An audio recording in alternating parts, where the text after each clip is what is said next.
Welcome live to Checkered Flag Interactive. It is time to go racing, boys. The UpperEdge Racing League is set and ready to go racing here at Chicagoland. These guys are doubled up already on the pace laps. You've got an interesting front row. Ryan Dyson making the first appearance in quite a while up on that front row here as the pace car has already pulled on off Shane. It is time to go racing.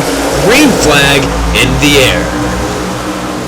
Side by side down the front straightaway we are as Andrew Fayash III uncoincidentally leads them into turn number 1 as the leader, shown speed all season, grabs yet another pole for tonight's event, and he will clear Ryan Dyson off of turn number 2 there and assume the lead. Oh, but they are battling hard there behind him. Ryan Dyson, though, looks to the inside in the 3 and 4. That UpperEdge Media Camaro going hard on the inside line. The Omni table on the outside. He's going to have that run down the front straightaway, but we are going to have a photo finish coming across the line, I guess, for the first lap, and it's going to be Fayash leading it there as Hartenfeld makes the pass there for third. He's going to move right around Bradley Burke. It's a pretty tight battle right now for the first opening spaces here on track, as now Hartenfeld is going to jump on the inside line of that UpperEdge Media Camaro, and it looks like these teammates will go side by side there with Bradley Burke right there behind him, waiting to maybe find a space. But right now Andrew Fayash taking full advantage and pulling away from the field, as now Bradley Burke is underneath Ryan Dyson on the front straightaway there. Ryan cuts him off going down onto the apron. Got to be careful doing that. That runoff is optional here, and now he is going to jump back underneath his teammate going into 1 and 2. He's not going to be able to get to that rear quarter panel, so it looks like he'll have to check up, and Bradley Burke, Bronson Stafford there in that mix as well. So Shane, early on we've got ourselves a horse race at Chicago. Yeah, definitely these guys going for it at this point, trying to get as many spots as they can from the initial start of the race before we get kind of spread out like we're used to on 1.5-mile tracks. Starting to see that up front. Andrew Fayash III and Austin Hartenfeld is kind of separating themselves from the rest of the pack. The battle seems to be between third and Bronson Stafford. He's qualified 7th, already up to the 4th spot, so that Home Depot Ford Mustang looking pretty sporty early on.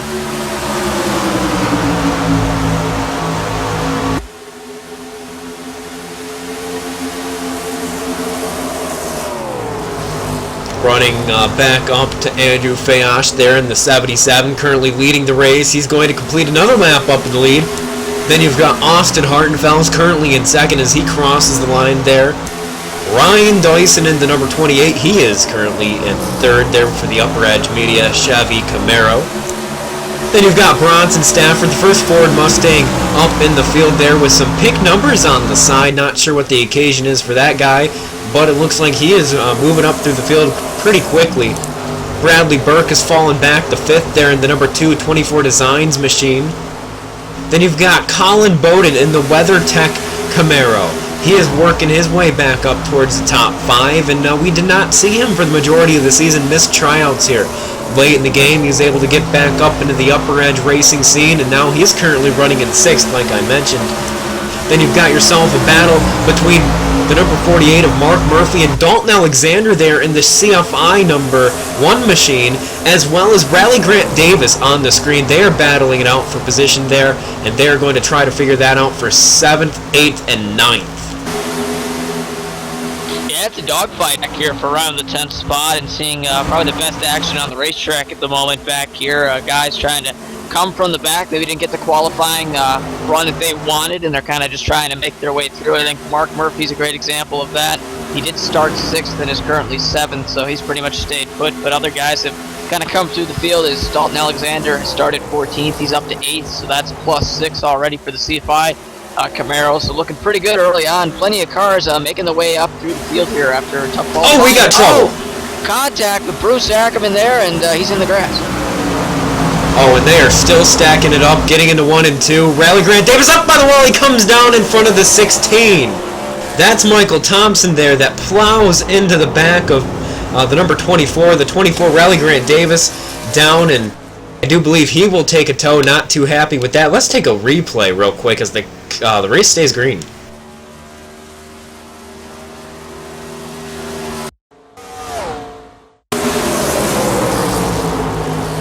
Yeah, getting down off of 3 and 4, you see Bruce Ackerman in the Cobalt number 7, gets underneath Riley Grant Davis. He comes down on the 7 there, sends Bruce Ackerman through the grass. The 24 keeps it off the outside wall, and everyone's scrambling for position. He comes down in front of the 16 at the last second, gets rear-ended there pretty darn hard, and that number 24 machine will pretty much have to pull it down and away. Yeah, the 16's on pit road. That's Michael Thompson, the other car involved. So both those cars receiving some pretty heavy damage. As for Bruce Ackerman, he's currently almost 7 seconds off the lead with some right side damage. So those guys going to need a caution to get caught back up, and we're going to stay green. As you said, Steve, no caution from that.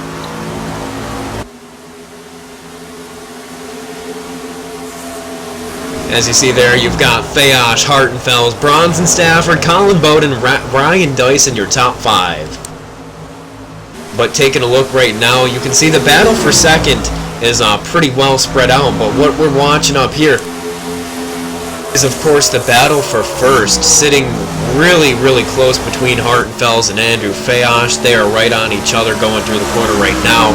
And it looks like Hartenfels has done a solid job making up the time, and that number 29 Castrol Edge machine is right up there battling for the lead. And Shane, this is what we're going to have to keep our eyes on all night long, as these guys are some of the powerhouses of the UpperEdge Racing League.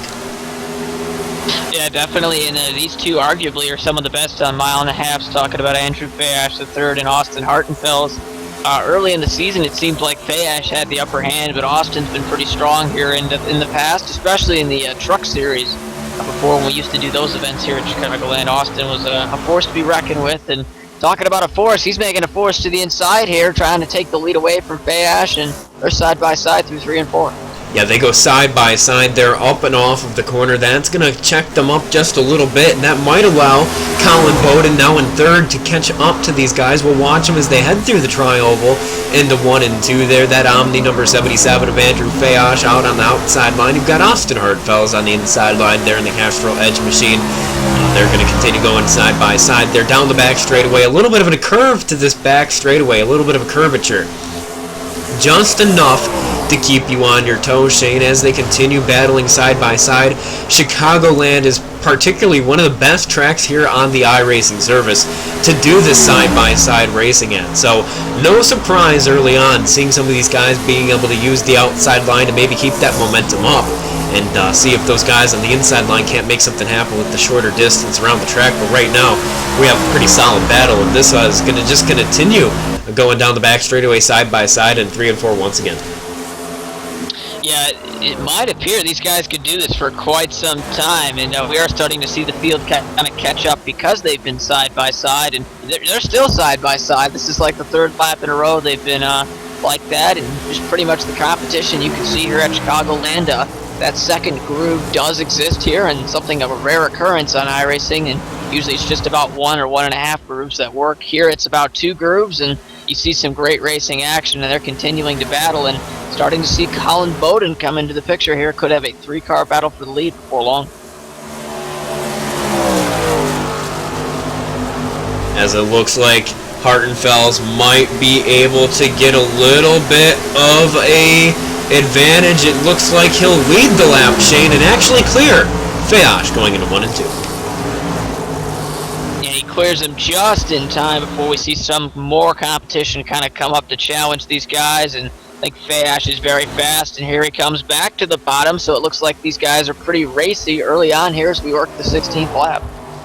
Oh yeah, very racy now. Hartenfels up on the outside line in that number 29 machine, and a driver we haven't talked about yet that I do believe would be worth mentioning is, where is Corey Hoover?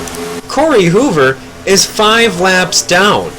Not sure what happened to him, but Corey Hoover had some type of trouble getting this race kicked off here tonight. Yeah, no practice, no qualifying for that team. Perhaps check inspection. I have no idea what happened there, but nonetheless, an 18th out of 19 cars, 5 laps down. He is currently only in front of Michael Thompson, who has off the racetrack. So Corey's going to need a handful of cautions to get some laps back, and the chances he gets 5 laps back in a 133-lap race, not very probable, but I've seen other things, so we'll just have to see. Well, one thing we have to talk about with him being where he is right now, sitting in 18th spot, Corey Hoover is the points leader by 6 points over Andrew Fayosh from BBH Motorsports. And then you've got Austin Hartenfels, of course, battling currently for that lead. He has 43 points behind the leader, Corey Hoover. Corey has a bad night, and if Fayosh has another bad night, he could be up in the game. But right now, with Corey Hoover running where he is, he will most definitely lose the lead. Yeah, it's one thing to have a bad night and finish like 10th or 11th or even 15th, but to finish 18th, it's a huge margin of points he's losing compared to Fayosh. And if Fayosh leads the most laps and wins, you're talking over 20 points he's going to lose on Fayosh. He'll definitely lose the points lead and kind of put himself in a hole, you could say, in this championship battle as we near the end of the season. So definitely not good for Corey, and he'll just have to hope for some wrecks and get some laps back and maybe get a top 15. We ride on board with Austin Hartenfels there in the CFI Gyrocam right behind the WeatherTech machine. That's Colin Bowden right there in front of him. He's actually taken that second spot away, trying to chase down the leader. We'll hop on board with Colin. Now you can see in front of him, you've got Andrew Fayosh III in the number 77 machine. And it looks like Colin Bowden, he started 9th here today, and since then he has gone all but backwards on the racetrack. So it looks like someone did go around. I do believe that was Rally Grant Davis the last lap by on the front straightaway, so unfortunate for him. So that will put him in the number 24 machine in the 18th position, move Corey Hoover up one. But right now we're watching this battle start to shape up between Colin Bowden, Andrew Fayosh, and Austin Hartenfels as well up at the front of the field. 21 laps into the UpperEdge Racing CMC Sportsman Series race here at Chicagoland, presented to you by CFI. Shane Doherty, Steve Bonesteel up in the booth as we watch these drivers give it their all here tonight. Yeah, the 89 car of Alan Bowden, so far the fastest car on the racetrack. It seems that, like that last time by, he was not. But to come from 9th to 2nd in 20 laps with green flag racing is pretty impressive. That means he's got a good handle on that car, and he likes this track, so we'll just have to see. But 22 laps into this run so far, we're going to start to see some long run come in here, and whoever can save their tires is going to move up through the field. And so far, Colin Bowden doing a nice job of that. Couple of drivers we're taking a peek at right now. You've got Bronson Stafford in the number 20, and then also Bradley Burke there. Bronson caught the outside wall a little bit earlier on, and he's actually got some damage on that Mustang. He's doing a solid job trying to hold off Bradley Burke in that number 2, but it looks like Burke's got a little bit of a faster car as Colin Bowden might have caught the wall. Yeah, maybe, if anything, it was a scrape. I guess he's starting to get a little bit tight there. Maybe those tires are giving up on Colin just a little bit as he's going to lose some substantial ground. That time by, drops about a second, back to 4th now. Or actually 3rd goes Colin Bowden, so definitely not what he wanted to see there, but still a long race. These guys in the top 5, only about a second and a half off the leader, Andrew Fayosh III, so all these guys well within striking distance.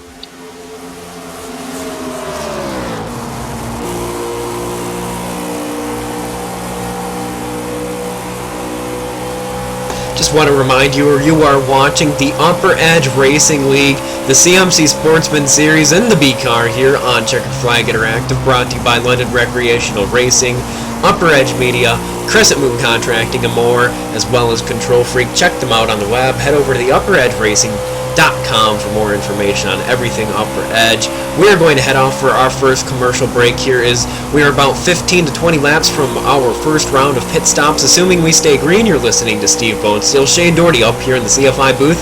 Don't go away. We've got more from Chicago in just a moment.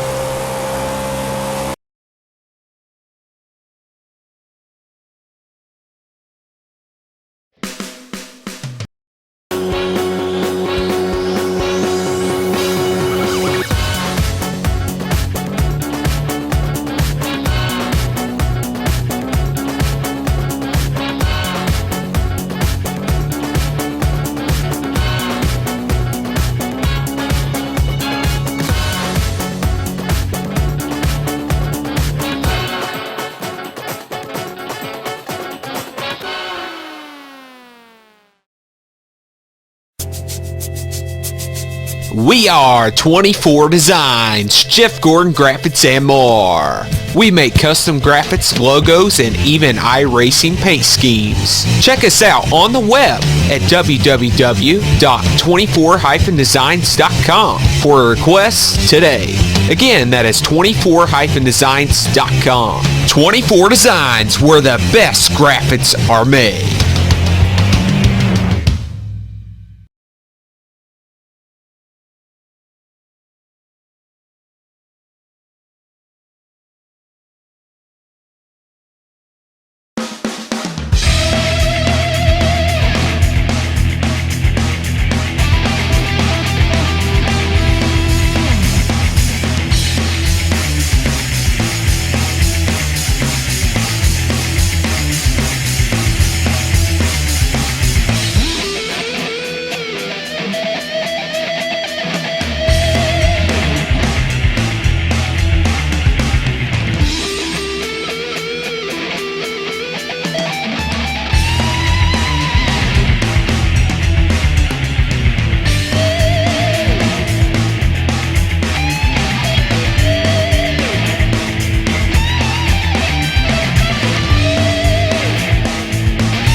Welcome back live here on Checkered Flag Interactive. Your top 5 after 30 laps here. You've got Fayosh, Hartenfels, Bradley Burke, Bronson Stafford, Colin Bowden to round out your top 5 there.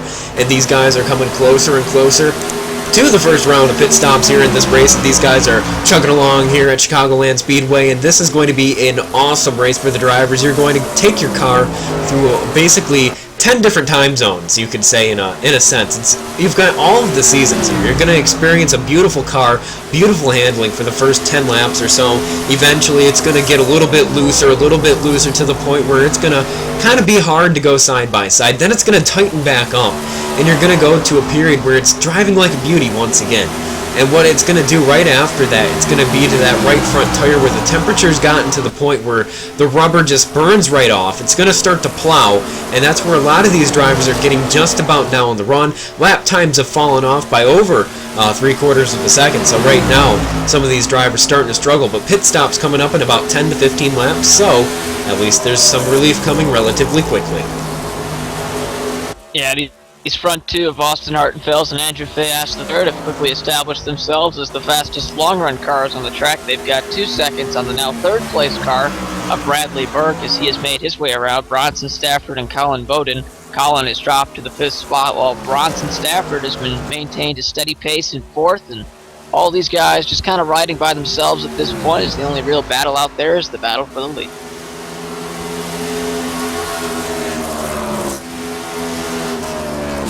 Bradley Burke in that Auto Light number 2 24 Designs machine has been moving up through the field right now. He's currently one of the fastest cars out on the track, and actually a couple times ago he was the fastest car out on the track. So for the first time in a while, keep your eyes out on Bradley Burke as he moves that Camaro towards the front of the field. Another driver that I do believe you're going to have to keep your eyes out for if the runs kind of come together is, I know he's a long ways back, but Michael Finlayson in that number 32 Fastenal Mustang. He's one of those drivers that kind of appears at just the right moment, and he might have the winning strategy, or at least a top 5 strategy. So keep your eyes out for that number 32 as he battles there besides Mike Tellier, and he almost gets turned around there as they go side by side down the front straightaway now.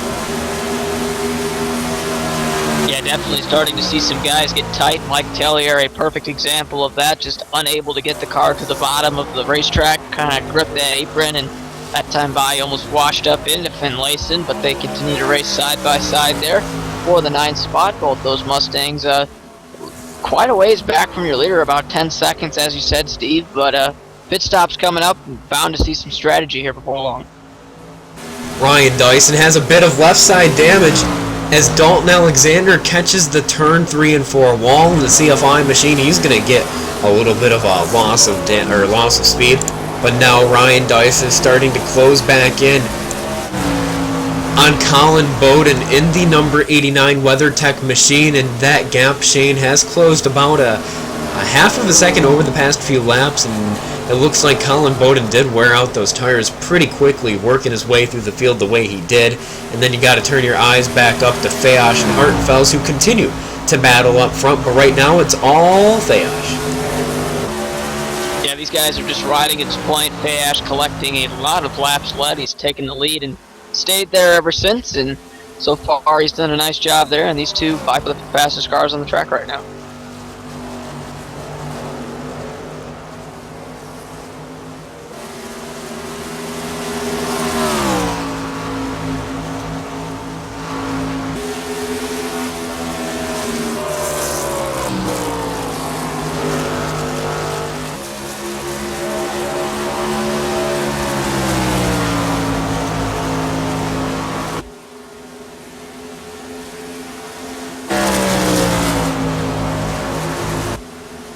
Taking a look right now, the biggest mover of the race, Mark Rapolo there actually, I do believe, in the number 3. He has been moving up through the field very well as well. Another one of those drivers that you got to keep your eyes out for. He might not have the top end speed. He might not always be able to qualify up towards the top 5, but right now that Alpha machine is actually looking pretty competitive. Sponsored by Control Freak. That's the Control Freak blue machine. Another number 9 here today. You do not see him out on the roster, so he is not racing here today. And there's only one of those Garoppolos out there, Trevor Garoppolo, and the number 9 is not here. Yeah, it's definitely a rare occurrence here, and that's kind of interesting to see. Don't really know what happened with him, but nonetheless, first race he's going to miss all season. So definitely not good there, but still nonetheless, we've enjoyed some great racing throughout the season with the Rapolo brothers, and definitely look to see them back next weekend in Strongfold.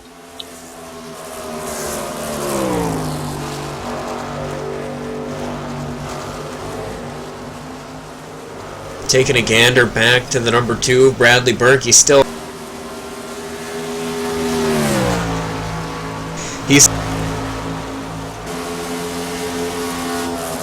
keep your eyes open because pit stops will definitely switch up a lot of things here.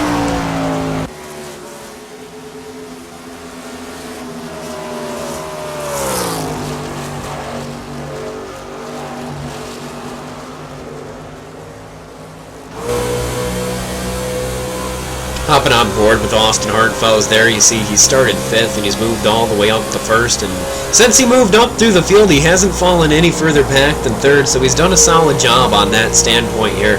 He's led 2 laps and he's 2/3 of a second back from Fayash up there in the front of the field. And like I said, pit stops will be coming up relatively quickly. So what that'll bring is some of these guys down onto pit road, and Chicagoland has a little bit of a tricky pit road. You can really miscalculate your braking point and completely overshoot this pit road. And with the way that this track is set up, Shane, it is so hard to get that car back up to speed and back up in a relatively, reasonable amount of time to come around and get pit road once again. Chances are you've missed pit road here, you're going in the grass and you're going to go around. Yeah, it's a tough pit road too, because you come off turn number 4 and you have to make like a huge diving move to pit road because it's curved. This entire track is curved. I don't think you're straight at all at any point in time in this track. Maybe a little bit down the back straightaway, but like you mentioned before, Steve, got some curving action going on in the back straightaway. That's what gives Chicagoland Speedway its character. So definitely these guys, if they did not practice getting onto pit road and practice, they're going to have to be cautious because definitely not an easy pit road to get down. Taking a look right now, our in-race reporter Tom Bourne in the Lego number 31 Ford Mustang. He is currently in 17th position. Looks like he's had a little bit of a tough night there. Slight amount of damage on that right side, I do believe, Shane. So that number 31 is not running quite up to par. Started 13th and made a couple positions up before getting into some type of trouble. So right now our in-race reporter struggling a little bit here at Chicagoland as we are, again, still coming up on pit stops. He's coming around Bruce Ackerman relatively quickly. We saw him take an excursion through the grass earlier on. Yeah, all these guys who are involved in accidents are just kind of toughing it out at this point because we haven't had a caution yet. 46 laps complete green, working lap 47 now. The leader crosses the finish line, and definitely these guys are just hoping for a caution because a lot of these guys have some damage. They've hit the wall once or twice, if not several times, and they're going to need some damage repairs done there. So definitely plenty of guys looking for a caution if they can get one. And this is definitely not something that you don't expect here at Chicagoland. This track is not, I don't want to say it's an easy one to drive, but it's one of those tracks where once you get into a rhythm and everyone starts to get separated, I mean, it can go green from flag to flag, really. It's something you expect not only here, but often at Las Vegas. You also see it sometimes at like Kansas, and it's just one of those types of tracks where you can get really long green flag runs.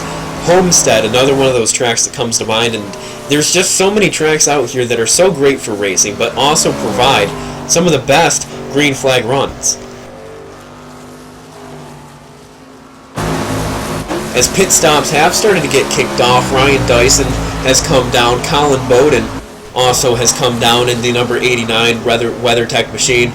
Austin Hartenfels pit from that second place pit stop, but it looks like I'm hearing from the Fayash camp that he might be trying to make it a little bit further so he can maybe short pit on that last stint, but we'll have to see how that one plays out currently, as Bradley Burke is the next driver in line, and we'll have to keep our eyes and see if he comes down, because as soon as he comes down, I do believe Fayash will just have to start pulling it down.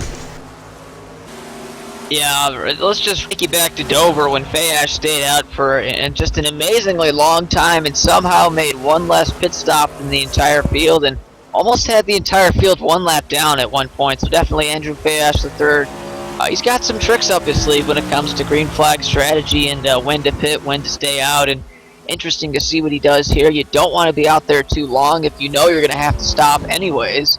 So definitely can't make it on one stop. You're going to have to come down a second time. The question is when you come down and how long of a run you make. And I think Fayash, as you said, Steve, trying to maybe stay out there for as long as he can and maybe try and cut that second run short and see if he can gain an advantage doing that. Those drivers that have already gone down pit road making quick work there of the cars that have not. Mike Tellier there in the number 97 Road Life machine. He gets passed by Dyson. And now it looks like our in-race reporter, Tom Bourne, will be trying to maybe make a pass on him. He's still sitting at 17th, and then an update on Corey Hoover. Corey in the Hunt Brothers Pizza number 33. He is 5 laps down still, Shane, and he is not making any headway towards the front. As now Bronson Stafford's down on pit road from the 3rd position, so move the Home Depot machine down on the pit road. Yeah, the 3 of Marco Polo has also brought it down to pit road. Not many cars out there that have not pitted yet. Still plenty that have pitted and are kind of waiting for this to cycle through, as plenty of cars are lap down. Cars on the lead lap through the cycle of pit stops, and I think it's going to stay that way for a while if Fayash decides to stay out and lengthy this run. And we'll just have to see. Is plenty of guys still out there in ultras and plenty of guys on those new tires trying to make their way around. Michael Finlayson now heads down pit road. So there's just a handful of drivers that have not come down pit road. Andrew Fayash, Bradley Burke, Mike Tellier, and I do believe that pretty much wraps it up. Everyone else has come down pit road as we're now heading towards lap 54.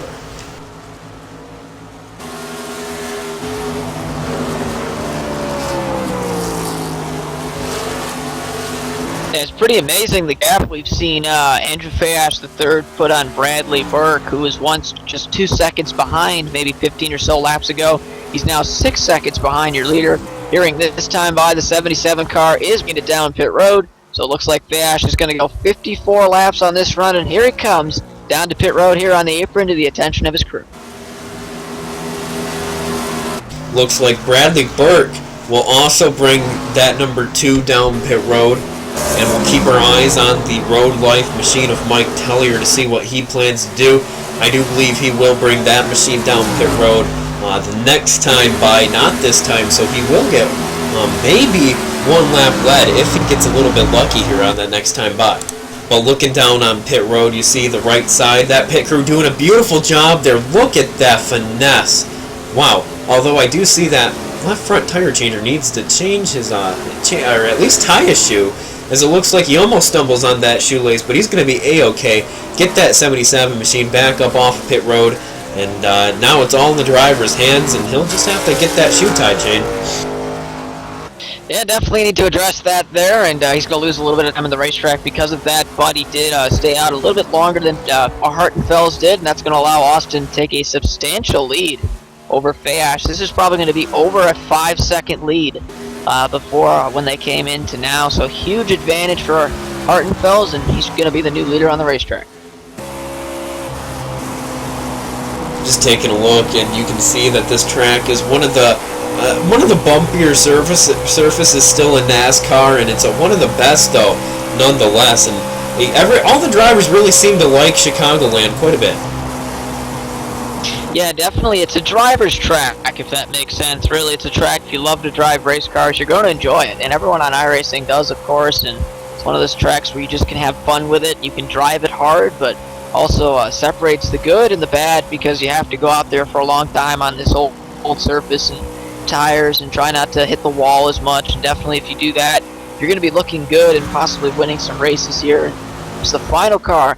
The stops is coming down now. Mike Tellier finally hits pit road here on the 57th lap.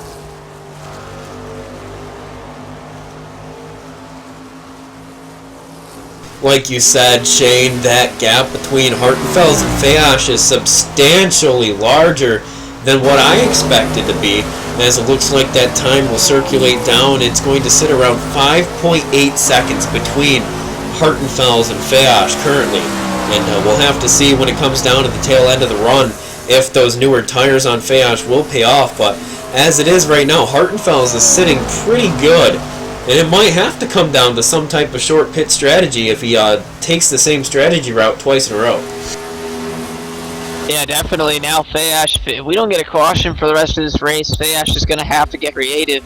I just don't see him making up a 6-second gap on the racetrack. He's just not that fast compared to Austin Hartenfels, considering they were pretty much side by side early in the run, and then they were right behind each other, it seemed like, before they made their pit stops. So they're going to have to get creative here. Colin Bowden's moved up into the third spot.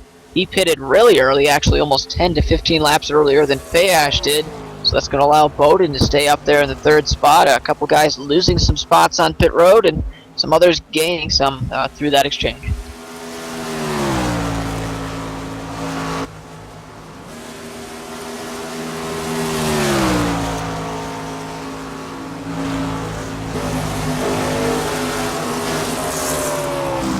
Taking a peek at Ryan Dyson, started on the outside front row there. The UpperEdge media number 28's got a substantial amount of left side damage, as you can see it there. And that UpperEdge machine does not look like it's handling too a little bit off the pace, but either way, still sitting in fourth position, Shane, and 12 seconds out from the leader. Yeah, the good news is that that car has not hit the wall. The bad news is that because he has left side damage, something tells me another car has hit that 28 Camaro, so definitely has some hard racing at one point. He's going to need a caution to possibly get that fixed unless he doesn't feel like it's affecting his handling. We'll just have to see. We don't get a caution. Most of these guys with damage are just going to have to nurse it to the finish. I know there's plenty of the guys more toward the middle and later part of the field right now that's nursing some pretty ill-handling cars and not able to fix that damage under green. So we'll just have to see if we get a caution how many drivers stay on pit road and try and get some damage fixed. One of those drivers that I want to highlight is the CBS number 48 of Mark Murphy. He's got heavy right side damage, started 6th, and he's fallen all the way back to 14th now. And he's about to go a lap down to Austin Hartenfels, as Hartenfels is on the inside, and he will get lapped here as we approach the halfway mark within a few laps.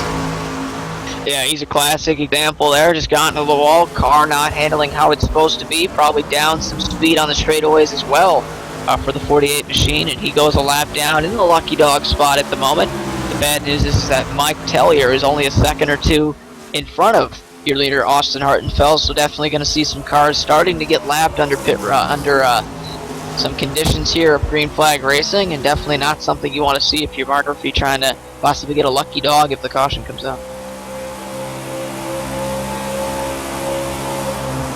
Riding on board with Mark Roppolo right there behind Bronson Stafford in the number 20 Home Depot machine. This is the battle for 6th place, and looks like it's been heating up over the past few laps. Mark Roppolo not with the best pit stop, had a little bit of a slower stop than he wanted. Actually, looks like one of his crew members tripped over the jack, and he actually had a 16.2 second pit stop there. So unfortunately for Mark, he's got a little bit of time to make up in comparison to where he was. So right now he's doing the best that he can. He was up in 4th position at one point, but he's got plenty of time to make up that position as he looks to the inside of Bronson going down the front straightaway. Yeah, definitely he's trying to make some moves there. Talking about fundamentals, though, fundamentals on pit road. Some of these pit crews having some mistakes tonight, costing their drivers time on the racetrack. Definitely something you do not want to see. And when you don't have a caution, you have this long of a run, currently working the 65th lap of this race so far under green flag conditions. These guys are feeling it if they've got mistakes made and maybe losing ground. So definitely this last pit stop here, you're going to have to be perfect. You're going to want to make up those spots that you lost.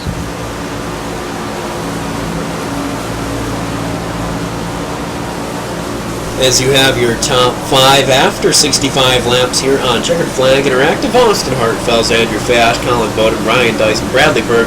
There's your top 5 currently, as we are going to head off for another quick commercial break as we approach the halfway point.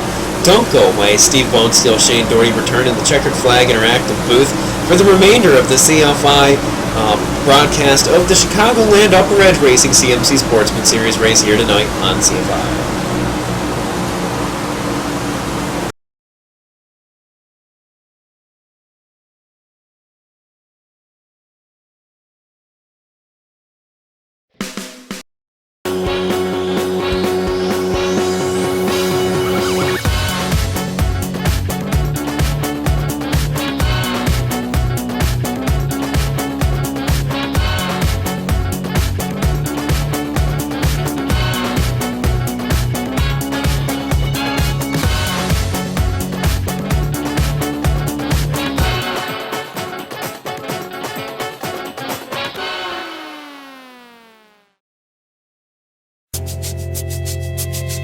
We are 24 Designs, Jeff Gordon Graphics and more.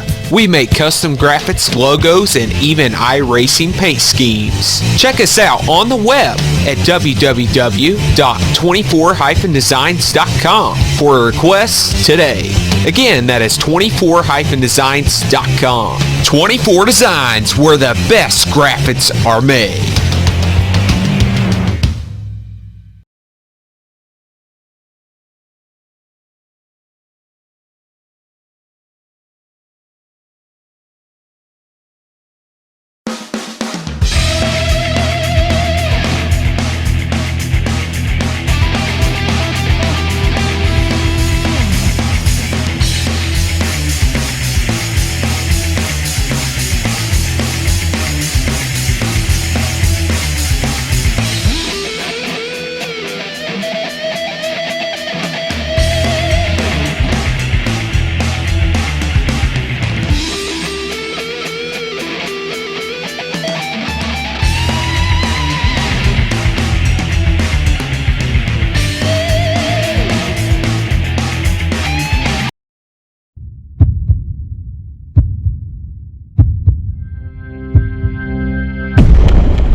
Welcome back to Checkered Flag Interactive. As it looks like Hartenfels is definitely doing something for real down here on the racing surface, currently out in front after 73, now 74 laps.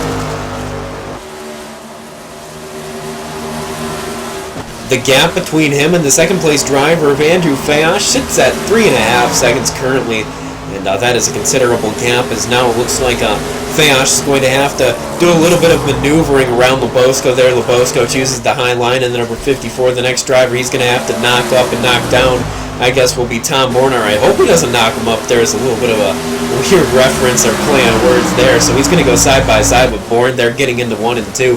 Looks like he won't have much of a problem there as he continues to actually gain about 0.2 a lap on Hartenfels, currently up in front of the field, as we are coming once again towards the later stage of the race, as we have not had a single caution here tonight at all, and that has made for a very interesting strategy for a lot of these drivers. Right now in front of the... Yeah, up in front, as we were about to say there, Austin Hartenfels currently leading and starting to work through some lap traffic there and allowing Andrew Fayosh III to kind of close in.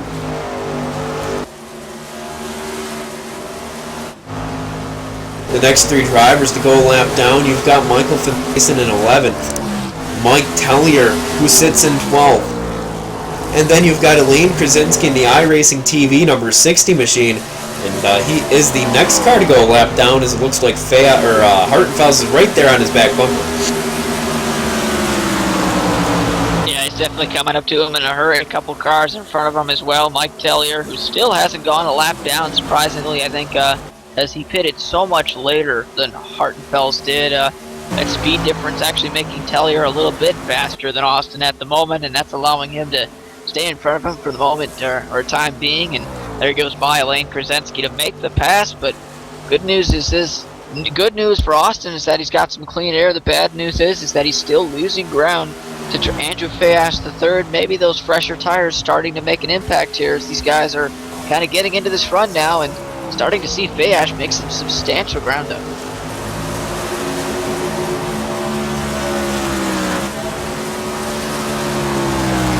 Fayash is about 2.5 seconds back now, but one thing you've got to highlight, Shane, I do believe around lap 90 to 95, it'll be that second round of pit stops for Hartenfels. And then Fayash has to figure out if he wants to try and make it a little bit longer like he did that last time, or maybe something along those lines. So a strategy will probably start to play out relatively quickly. But we've got a little bit of a battle for third starting to shape up. Colin Bowden once again kissed that outside wall in the number 89 WeatherTech machine. Now Bradley Burke is about half of a second back in that number 2 Auto Light Camaro. So we might have a little bit of a battle shaping up right there. But aside from that, there's no battles out on the track. Except for really Mike Tellier just trying to stay on the lead lap. But it looks like the leader, Austin Hartenfels, is coming with a full head of steam pretty quickly. Yeah, also another big driver starting to get possibly into the clutches of your leader, Michael Finlayson, back there in 11th. He's only about half a second in front of Mike Tellier, who's only about 2 seconds in front of your leader. So definitely these guys are going to have to hustle to try and stay on the lead lap here before they eventually do get lapped, because we may or may not see a caution for the rest of this race, and it's going to be important to stay on the lead lap if you do.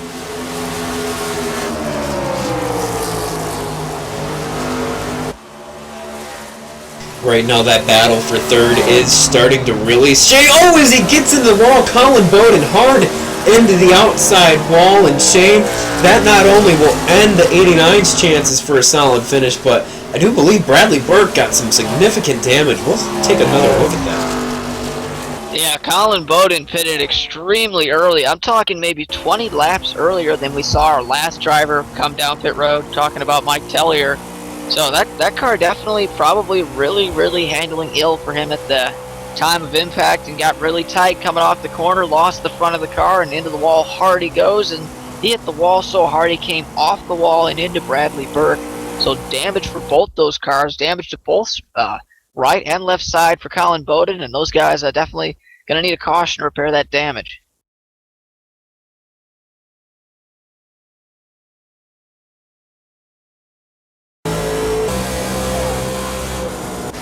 Yeah, just briefly taking a look at it, that WeatherTech machine's got damage on now the left and right side, and it looks like he will be pulling it down pit road as we've got 51 laps to go here at Chicagoland on Checkered Flag Interactive. Steve Bone, still Shane Doherty up here in the booth every Thursday night with the UpperEdge Racing CMC Sportsman Series.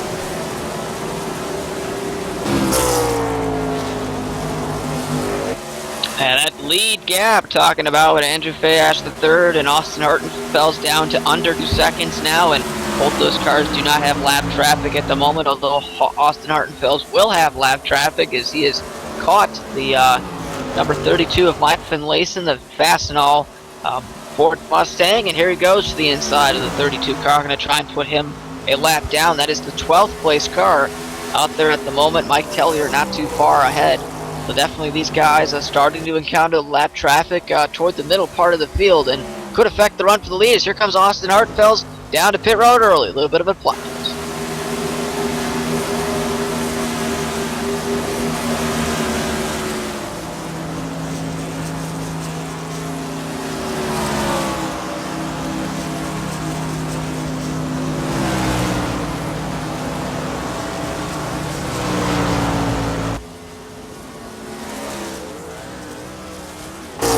So now that will put Hartenfels to the final run of his race, and now everyone gets their eyes set to take a look at Fayash, the third in front of the field, and definitely Austin Hartenfels needs to finish here today as we have 48 laps remaining. He needs to gain as many points as possible. He's 40 some points out from the leader, Corey Hoover, and Corey is having a very awful night with some type of issue getting into the race. He is currently 5 laps down still, Shane.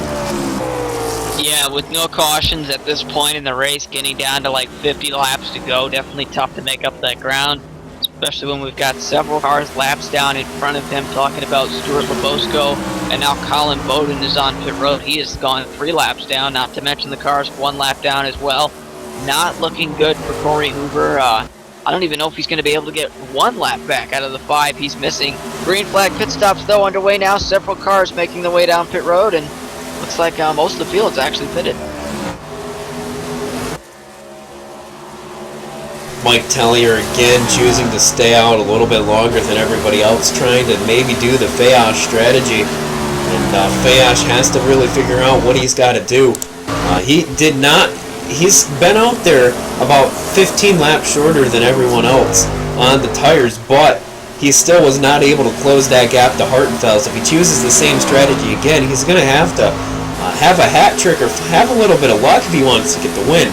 Now the thing for him is he has no pressure. He really does not need the win. So I guess maybe this might be one of those nights where he kind of does whatever he feels like he needs to. As Shane Terrian, first time we've talked about him all night long, he's racing for that 11th spot with Dalton Alexander on his outside there, going in 1 and 2. The Evil Controllers machine there on the inside line. And it looks like Alexander's going to be up on the high side as they're going to maybe split the gap with Finlayson there.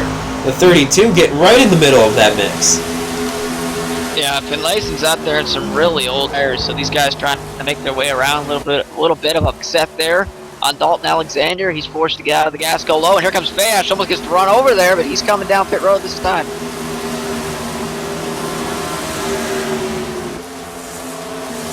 So now again, everyone turns their eyes over to Mike Tellier in the number 97. Will he come down pit road this time by? A couple of drivers have still only made one pit stop out there. Michael Finlayson, Mark Murphy are the only couple other drivers that have not come down pit road with these guys. So as we have 44 laps on the board, we're about 5 to 10 laps inside the fuel zone, and these guys can definitely make it on fuel. But we'll have to see what strategy is the winning strategy here today at Chicago. As Fayash is going to get that machine up and off pit road there. That 77 is out back on the track. Now let's see.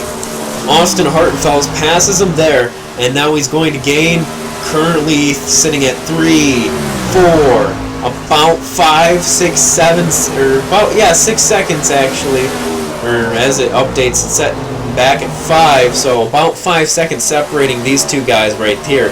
As now we've got 44 laps to go. Fayash has about a 5-second gap to the leader, well, the will-be leader, Austin Hartenfels. Yeah, definitely, and according to what we've seen before, though, it's actually almost about 4 seconds that last time by. Fayash is going to have some goodie on those tires. He'll have some really fast laps here as he goes by Elaine Krasensky, so definitely expect the gap to close. But the question's going to be, is Fayash going to be able to get to Austin Hartenfels and pass him before the end of the race here? So we'll just have to see.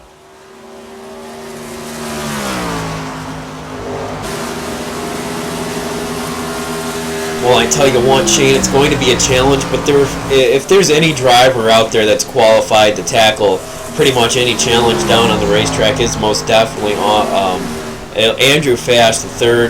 I mean, he's chased down Austin so many times this season, it's pretty incredible. Yeah, just gonna have to see. I mean, it's gonna be really exciting, and hopefully those guys can do the best they can to put on a show here. It's been green flag throughout. Most of the guys are spread out at this point, so nice battle for the lead. It'll give the fans what they really wanted here. Some great racing, although we've seen plenty of that so far tonight. Just a green flag the entire way, though, has kind of separated the field, and starting to see the guys who have been able to put together the race so far toward the front. We've got a pack of cars there on your screen. Bruce Ackerman diving underneath our in-race reporter Tom Bourne. That's going to put the Lego machine up by the outside wall. And Corey Hoover's in the mix in the number 33 machine. He's trying to get by there, no problems now on the inside. And looks like he'll try to double down and maybe pass Bruce getting into the corner. And it does not like he'll get underneath that Cobalt number 7 machine, but it looks like he'll have that run down the back straightaway. So yes, Shane, Corey Hoover, while it doesn't really mean much as he's still in 15th position, he's making as many passes as he can. And yeah, gotta look now to, and Finlayson gets the outside wall there on your screen, so he's gonna get that number 32 Fastenal machine a little more damage, and that is not what he wanted. And now Fayash comes up on that group relatively quickly. He's got 39 laps, Shane, to get up to Austin Hartenfels, who is about 3 seconds now in front of him. As this battle is going to be a tight one for the finish. That is one thing that is for sure. Yeah, the gap's down to under 3 seconds now for Fayash, but the problem is that Austin Hartenfels has made his way through a pretty substantial pack of lap cars, and Fayash hasn't even got there yet, so he could lose some ground trying to get by some of the slower traffic. Finlayson, Tom Bourne, guys on older sets of tires with damage and slower cars, possibly going to check him off out of turn number 2 here. Have to see how Fayash goes. He almost gets to the bottom here, 3 wide off turn number 2, and it looks like he's going to clear them there, and that is a bold move by Fayash, trying to get all the time he can. Now that one right there is definitely in the competition for the move of the race. If he would have had to pass those 2 cars separately, he could have lost maybe a total of half of a second to a second here. So that power move off of a 1 and 2, a very beautiful job by Andrew Fayash in that number 77. So he's got clear racing grounds up to the number 29 of Austin Hartenfels. So now, Shane, it's that time again. Who will win this race? Yeah, noticed a couple laps ago, though, the number 29 of Austin Hartenfels has gotten into the wall, and some clear right front damage has been sustained on that Castrol Edge Chevy Camaro, and definitely could slow up his pace at this point. Interesting to see if that's going to affect his long run speed, but could be a big decision here to make if Hartenfels has hurt that car or if he's okay. Mike Tellier in the number 97 has continued to stay out as it looks like he wants to get down pit road within the next couple of laps. Here comes Hartenfels to make the pass for that first position. And remember, Tellier has not come down pit road, so move Hartenfels back up to first as he crosses the line that time by. Yeah, Corey Hoover notably has gone 6 laps down, so he has pretty much all his chances to get back into the race to possibly get a top 10 are all but lost. So definitely going to be a tough night. He's running 15th, so got a chance to get a top 15 finish. But if Fayash is able to track down Austin Hartenfels and win this race, get those bonus points, it could definitely be ugly for Corey Hoover, who came into this race as the points leader. Now Hartenfels has to get around Bruce Ackerman there in the number 7. It looks like Bruce is going to try to hold his ground there. And he's going to drift up the track. Of course, Fayash gets underneath of him there. They're going to go side by side. Not for position here. Bruce is in the 11th spot. And looks like he will yield that position off to Fayash. And now Fayash continues to get a little bit closer each and every time as Mike Tellier heads down pit road. And guys, it's getting interesting here. The top 5 currently after 100 laps, we've got Hartenfels, Fayash, Finlayson, Mike Tellier, who's on pit road, and then Ryan Dice to round out the top 5 as this race is coming down to the wire. Yeah, you know when you got a fast car, when you go around a slower lap car and still gain a 10th, talking about Andrew Fayash, and he just did that. The lead is down to only 1.7 seconds at the moment, and I have a feeling it's only going to get smaller and smaller at this point as Corey Hoover actually applies some pressure to his teammate. Interesting to see this. These guys are teammates. Corey's clearly out of the chance to win this race, but he's still battling hard, and that's going to slow Austin down a little bit. Yeah, that move right there alone cost Corey, or it cost Austin actually like a quarter of a second, as really not very effective team dynamics there for whatever reason, man. You never want to pass your teammate when you know that you're out of contention unless you can make it virtually painless. So we'll just keep our eyes on what these two plan on doing here. Maybe there's some type of strategy, some type of trick that I don't know about, but that could have played a big role in the Fayash. I mean, that time by, he was a full almost almost half of a second faster, and presumably because of that little bit of a hold up there. Yeah, probably, and Corey's starting to pull a little bit away. I mean, he is only 5 laps down now, but that's still 5 laps, and we're under now 30 laps to go this time by. So definitely I don't understand that at all, but Fayash is coming, and he's coming in a hurry. There goes another couple of tenths on the leader, and he's going to get there, and I don't think it's going to be much of a challenge. That 7 car is hooked up and probably going to take the lead before long here. Something I'm concerned about up in the booth, I'm hearing radio chatter from the number 28's pit stop, Ryan Dyson. He's struggling with the car right now. Mark Roppolo in that 5th position is looking to take away 4th from Ryan here, and it looks like there might be a little bit of a vibration on the right front as the caution's out. Bronson Stafford is around. Yes, he is. He's around on the front straightaway. The 20 Home Depot Husky Tools Ford Mustang has almost gotten turned, it seems like. We'll have to look at the replay, but goes around on the front straightaway, and the first caution of the evening is under review. And this changes everything up at the front of the field. Both drivers now, they'll have the opportunity to head down pit road, get 4 fresh tires. Shane Terrian, though, for the replay, got into the back bumper of the number 20 Home Depot Ford Mustang, and it looks like it'll just send him up towards that outside wall, and then he comes back down, gets into Terrian again, and now the both of them head down into the grass, and it looks like that is going to be the cause of the caution here. We're going to go back green with about 25 laps to go, Shane. So, yeah. I mean, everything's changed here at Chicagoland now. Taking a look at that replay, Austin Hartenfels got very lucky. That could have been ugly. Yeah, he's definitely thanking whoever designed this track for making the front straightaway curve very wide, because he almost had to hit the wall to avoid Bronson Stafford. That would have not been good. Nonetheless, all the cars are on pit road. So we see who wins this race off of pit road as the Jacks have dropped on the 2 leaders, and it looks like Fayash is going to take the lead off pit road. And that right there, I have to take that back. Even with that pass that he made earlier, that might be the winning move of the race. Checkered Flag Interactive is going to head off for a quick commercial break, though. We've got ourselves set up for the first caution of the race. We're going to talk to our in-race reporter when we come back. Tom Bourne, don't go away. We return in just a moment.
Welcome back live here on Checkered Flag Interactive, on board with the in-race reporter here tonight.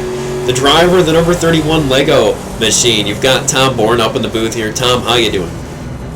Good, guys. How are you? Oh, just watching some Chicagoland action here. The first caution of the night comes at a very opportunistic place for a lot of drivers. Unfortunately, yourself being 7 laps down, it could have came a little bit earlier, and you could have had another 6 or 7 cautions there to get those laps back. What happened earlier on in the race to that car that got you so far behind? The 54 just got in the wall, and I thought he was going to go low, and he didn't. I ran to the back of him. Unfortunately, we got some engine damage, and the car hasn't been performing the way it has at the beginning of the race, so we tried to get fixed. Unfortunately, we couldn't. Well, we did get it fixed, and but the car's just slow now. Well, with the action we've seen here as we are doubled up to go back green flag racing, what has it been like here at Chicagoland for that very long run to get this thing kicked off? Oh, it's been great. For myself, I know for my teammate, just for everybody, I think it's been great racing so far, and hopefully we'll have a good finish. All right, well, before we head out for the green flag, anything that you need to thank, anyone that you need to thank, sponsors, friends, teammates? Yeah, I just want to thank all my sponsors, Lego, Yelp, EMM, Justin Munsell, for giving me this opportunity all season. I got to give a shout out to Sam Dyer and Bob Kenny. Their birthdays were this week and last week. So, yeah, that's pretty much it. All right, well, good luck. Brett Bodine's getting ready to wave goodbye to the field. As we take a look back up towards the front, you've got Hartenfels on the outside line.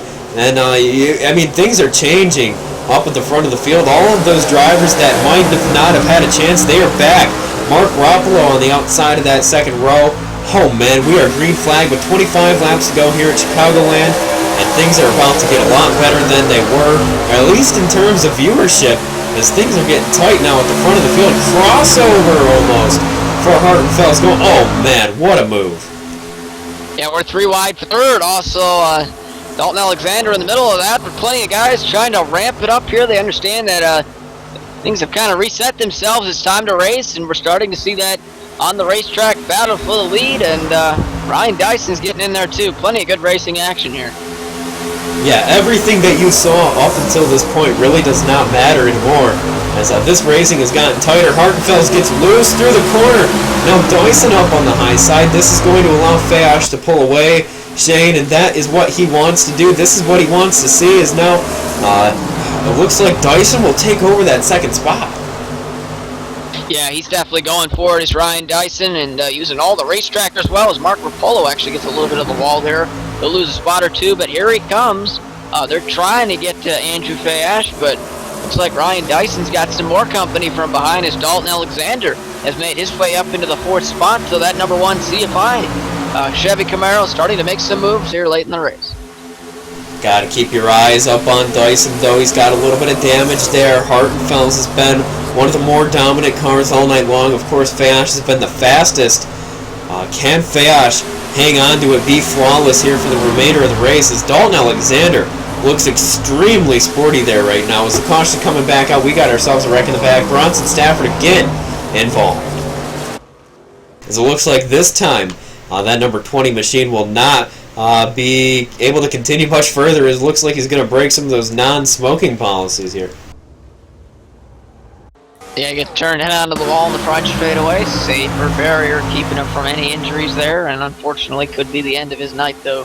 So tough break for Bronson Stafford, as he's been involved in both of the 2 cautions that we've had so far.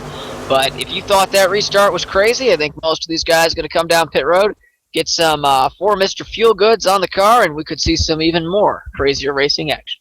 Yeah, what happened there, Mark Ruppolo in the 3 just comes down on Bronson, and he has the worst luck here in the CMC Sportsman Series. Always just gets up in a bad position. He usually has a top 5 car, Shane, and just nothing ever seems to work out for him there. Yeah, just not what he wanted there, and unfortunately going to be another tough night for that car. So unfortunately, Bronson, disappointments again. Going to have to see if he can bounce back next week. You are watching the UpperEdge CMC Sportsman Series, brought to you by Crescent Moon Contracting, Control Freak, London Recreational Racing, and more. Plenty more, as it looks like the majority of the front of the field will stay out. Surprising to me, Shane. I expected Dyson to head down pit road, Hartenfels and Alexander as well, but they did not. Yeah, definitely an interesting call there. Was not expecting everyone to stay out. That was kind of surprising to me, at least. I thought they were for sure headed down pit road. But nonetheless, they're going to stay on the racetrack, and it's going to make an even more interesting restart here. Well, we are going to head off for a quick commercial break. Do not go away. You don't want to miss this finish here on CFI. We've got it coming in just a moment.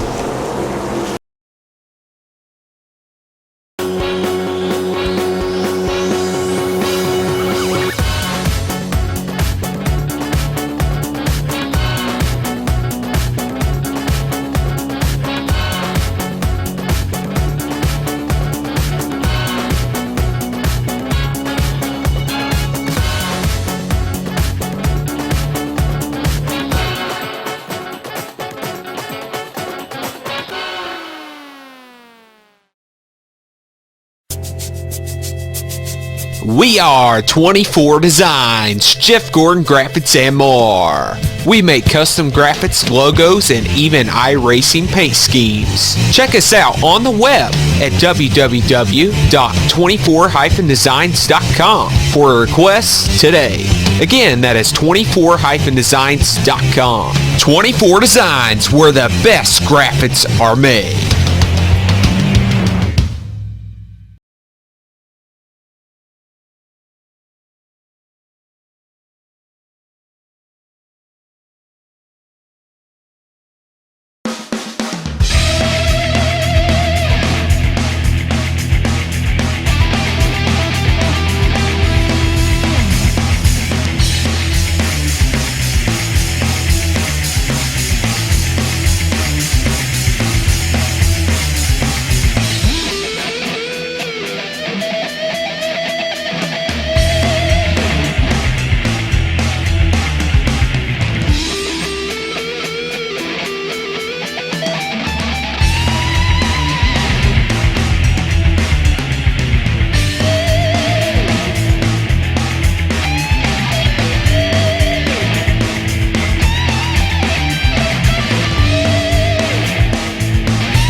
Welcome back live here. We're getting set for what could be the final restart, Shane. This is going to be a good one here. The UpperEdge CMC Sportsman Series live on CFI. Here we go. The pace cars pull it off once again. Big time battle is going to be up at the front here. Most of these guys staying out. Here we go. Pace cars off. Andrew Fayas III brings it down to the attention. Chicago crowd on its feet. Green flag back out in the air. What are these drivers willing to do to get a win here in the UpperEdge Racing CMC Sportsman Series? Dyson didn't get the restart that he needed there on the outside line. Going to hold up the outside. He's going to drop down the inside there. And now Alexander gets left up on the high side. He's going to have to do something if he wants to get clear of Hartenfels. Now we look, can Dyson do something? Maybe take that lead away from Andrew Fayas there, as I kind of lose my track of words. Oh man, this is getting good. Can Fayas be beaten here at Chicagoland? It's been fast all day, but the task is at hand. Can he stay out in front and hold off a charging Ryan Dyson? Just have to see here. He pulls a little bit of the gap there through turns 1 and 2. Hartenfel's kind of struggling at the moment, a little loose there, and Dalton Alexander still hanging strong.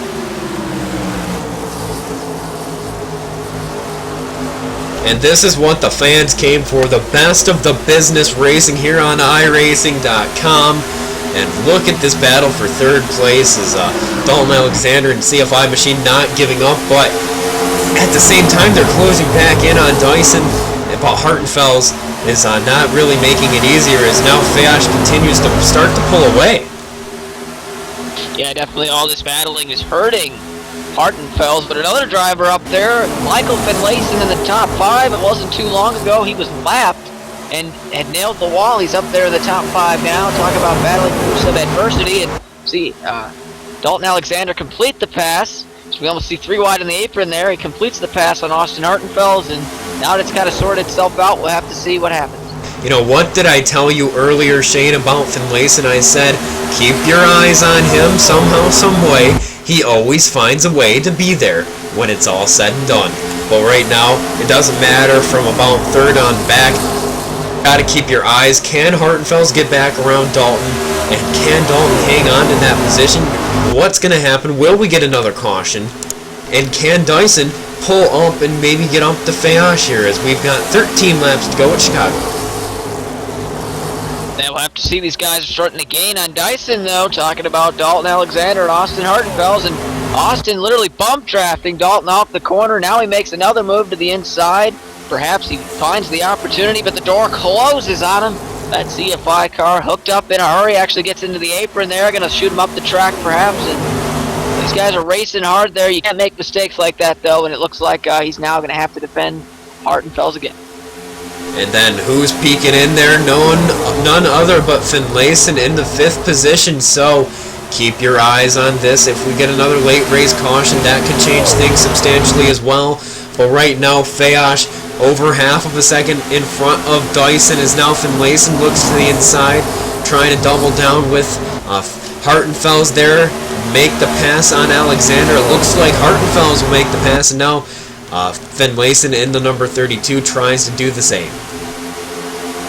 Yeah, eventually the stronger cars kind of make their way through. Hartenfels is now only a second back of your leader, Andrew Fayas III, but if he's going to want to make some ground up, he's going to have to do it now.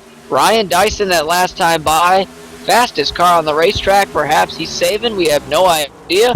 We'll see if he makes a late race charge and maybe tries to grab that win. Hopping on board with Dyson there, and it looks like you can see that Fayas is there in the horizon trying to pull away. 2/3 of a second in front of that number 28 UpperEdge medium machine chain, and we've got 10 laps to go. Last time by, fastest car on the racetrack, Austin Hartenfels, to no surprise. He's been fast all day, in some draft as well, and that lead now down to just about half a second.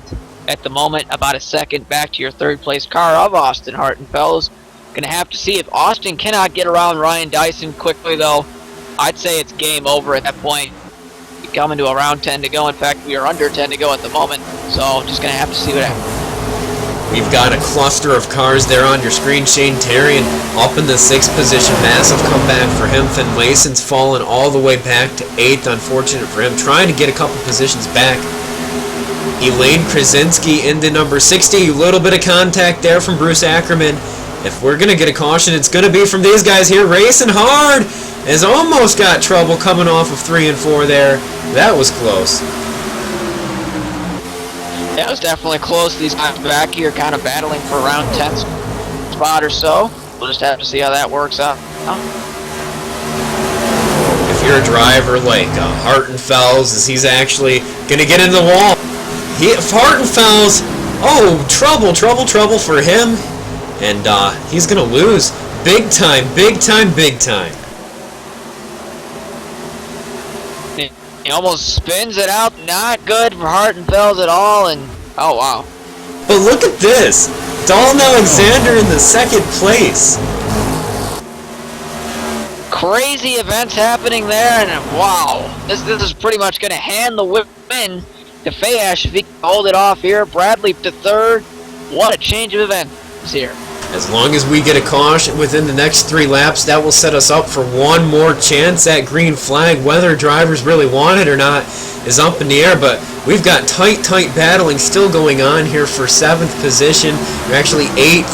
And now Finlayson's gotten away from these guys as Krasinski goes at it with the number 7 of Ackerman. And Mark Murphy trying to make a comeback. Corey Hoover made a couple positions back up. Now he's in 13th, still not going to have the best points night, but Shane, what a turn of events this race has had, and Fayash in front, but Hartenfels now in 11th position.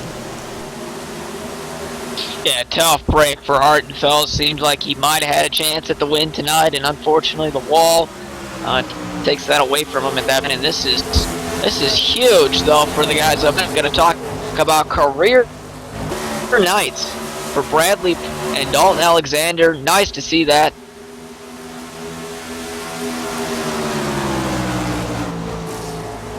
As Ryan Dyson has fallen all the way back to 6th position outside the top 10 or outside the top 5. Shane Terrian having a stellar night. So is Mark Rapolo there. 4 laps to go. If a caution comes out, the race is over.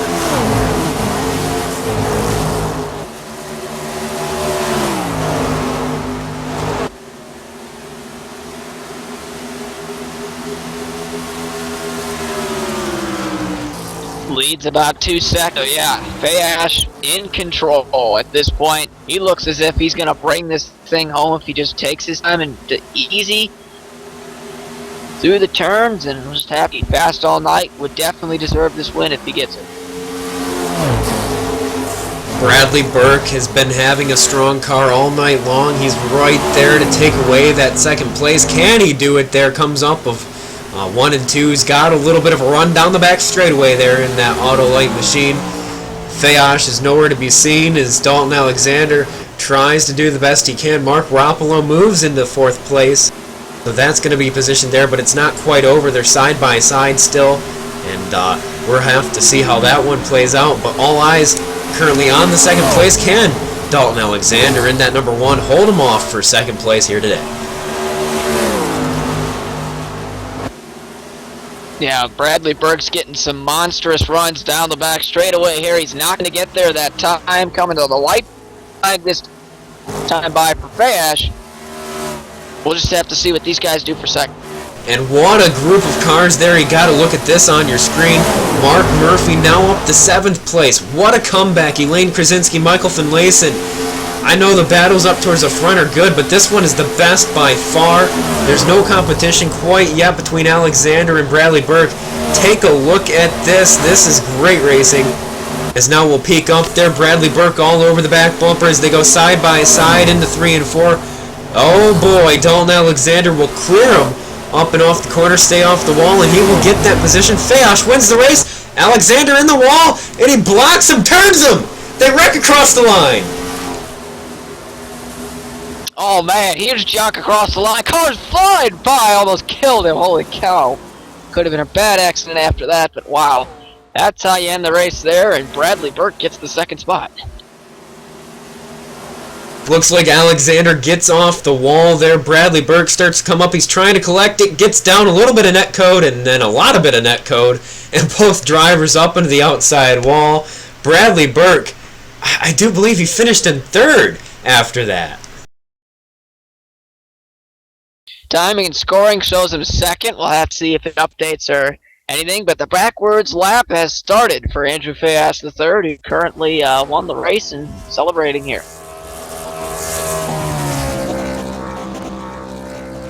Yep, Shane, as the results do update, Bradley Burke does get away with that second position. What a finish here at Chicagoland. Andrew Fash will get the win. Bradley Burke second, Dalton Alexander third, Mark Roppolo fourth, Shane Terrian fifth. What a crazy top five that is. Shane, Ryan Dyson sixth, Mark Murphy seventh, Michael Finlayson eighth, Bruce Ackerman ninth, Elaine Krasinski in 10th.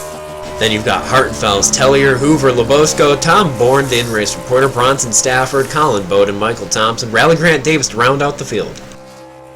As a very great night for Andrew Fayash. Led 86 laps here tonight. We'll see if we can't get a ring with him up in the booth in just a moment.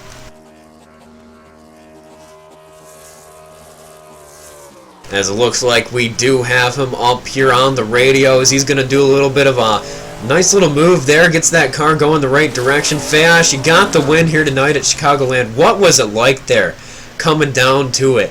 It was all up in the air. Yeah, I mean, I was just worried about getting away on that restart as quickly as possible, and for a minute, Austin timed the restart perfectly. I thought he was going to go 3 wide into the first turn, but he backed out of it and let his teammate get the arc from second there, and you know, I was trying to get away as quickly as possible because I knew on fresh stuff and restarting that close to each other, that was going to be their best shot, and that was going to be the time that I needed to not make any mistakes. So it was a little tense, but once I got a gap, I felt comfortable. Well, what was the setup like out there here today? The cars looked pretty comfortable for the most part. Especially early on, they were on a freaking rail. I mean, I was really surprised how much grip these things had, and I got loose one time in the race, and it surprised the heck out of me because, if anything, as the tires wore in, it started to get a little bit tight, especially in 3 and 4. But the second or third run after pit stops, I got a little loose out of 2, and I'm like, okay, that's new. I need to just chill for a lap or 2 and let them come back in a bit to what I'm used to. But for the most part, it was tight in 3 and 4, but really, really grippy. Well, here today, both RCA teammates you're battling with for the points have a little bit of an issue. You're going to end up in first by about 5 or 6 points, I do believe, over Corey Hoover, who had a very bad day. What's it like now, being back in position for this championship? Well, I feel bad for Corey, but at the same time, I had a wheel problem at Charlotte that just my wheel disconnected as I think I was either making a pass for second or first or something like that, and the wheel broke and my car was destroyed. So this almost makes up for that because I think I was like 17th or 18th with the dead car, but you know, I mean, I'm not sure I'm going to make all the races. I've got some work stuff that may get in the way. I got lucky last week. I was going to miss, and apparently iRacing got DDoSed a bit or whatever, and everybody in this league was saying that it was my fault and that I did it, and I plead the fifth. I was out in Vegas for a work trip, so I had nothing to do with it, I swear. Alright, well, congratulations, Andrew, on getting the win here at Chicagoland, live on CFI. Thanks, guys. It's a blast to be back, and I mean, I gotta say, I love the new build, so it's fun. Thanks for putting everything on. That you have to have all the tracks. And I do believe, Shane, you've caught up with Finlayson, and I've got Dalton on my other side here on pit road. I'm going to toss it over to you, Shane. Yeah, here with Michael Finlayson finishing 8th here tonight. Kind of an up and down night for you, Michael. Take us to your race. Yeah, I was playing conservative. It's not one of my best tracks. I didn't have too quick a lap times in practice, so I just played it conservative and ended up on a good strategy at the end when that first caution came out and was on the lead lap, and it was on from there. It was pretty intense. That's all I could say. Yeah, definitely. You guys were battling hard there at the end. At one point you were a lap down, and then things kind of fell your way, and you were inside the top 5 at one point. Talk about the up and down night. I know you guys really racing hard there at the last couple laps. Yeah, it was 3 wide entering 3 on the last lap. I gave him as much room as I could. I didn't want to drop any more spots, and I was able to hold it, so it was a good race for me. Yeah, definitely. This track very old. It's got some old surface and bumps. How was the car handling for you tonight? And is this one of your favorite tracks, or you kind of struggle here? Well, tonight I definitely got a lot more practice at it. I didn't really like it before, but I've gotten a little hang of it now, and starting to like it. It was pretty good. It was a lot of bumps though. Got a little tight entering the corner and on the exit, but I got used to it. All right, good to see. And after tonight's race, is there anyone you want to thank for bringing that 32 fast and all forward to the finish? Yeah, I want to thank my teammate Tom. He was running good tonight, and my team, Until Motorsports, Fast and All, 5150 Energy, and Sental Beverage. All right, there you go. Michael Finlayson bringing it home in the A spot. And I've also got Dalton Alexander here. Dalton, you look pretty excited. What a finish. Are you okay? That's my first question. Hard hit with Bradley Burke. A little bit of tough times trying to get that second place position, but looks like all in all, it was exciting. Yeah, that was a heck of a lot of fun, man. I tell you what, me and Bradley, we don't always get along. Well, I mean, I don't have any problems with him, but me and him, it was a real fun last 10 laps. I saw him coming up, and I just couldn't keep it out of the wall on that last lap. But it was a heck of a lot of fun. Yeah, it looks like it was a blast out there. What was it like making it through the field and being right there at the tail end of this event? Did you think you had something for him there? To be honest, ever since the drop of that green flag, I went through the field relatively quickly and I qualified in the back. So I knew I had a good race line going on, and I knew I had a great race line, and I was catching people. There's no way I was going to have to deal with. There's no way I was going to be able to compete with Fayash, but I could have kept Burke behind me. He was fast too, but all in all, it was a great race for this CFI number 1. All right, well, good stuff, Dalton. And I do believe, Shane, you've also caught up with the real Canadian hero, Ryan Dyson, up here. Yeah, here with Ryan Dyson. You were another one of those drivers that kind of have it up and down night here tonight. Kind of take us through your race. Well, qualified second, so that was awesome. That's the highest we've put this UpperEdge Media Camaro. Some qualifying. We struggled in qualifying all year, so we started there, made a bid for the lead really early, so that was kind of fun. And then I don't even know what it was, lap 6 or 7. I got the entire left side of my car destroyed. It was just a struggle from there. I honestly think if we had the left side left on the car, I would have had a shot at Andrew at the end, but that's just racing. Yeah, it seemed like you were struggling a little bit in the middle part of the race, but then the caution came and everything changed. You were up front there, almost grabbed the lead. Talk about that late race finish, you guys, with the late charge. That was fun. I don't know. I don't know what Fayash does. I don't know. He's running a different setup or something than we are. You listen to his car, and he just gets back to the throttle way before anyone else can. So, I don't know. He can drive it, that's for sure. But yeah, it was fun while I was hanging with him. Like I said, I felt like the left front toe was knocked out or something on the car. It just in the middle, it wouldn't rotate after I got that damage early in the race. So.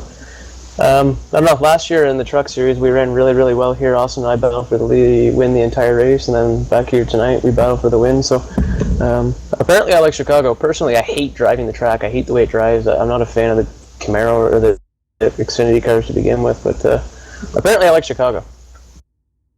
Yeah, definitely. It was nice to see this race go green flag for most part. I think it was 90 or so laps we went flag racing, saw a lot of great action there, and just hats off to the series here and continuing to broadcast this. Pretty awesome to cover, and saw some great racing out there. Yeah, thanks guys. Thanks for all your continued support. I know we just extended our partnership into the next season, and should be fun. Yeah, before you go, Ryan, and never mind as he has actually left booth at that point, so cool to see him there, and he's pretty happy after tonight's event.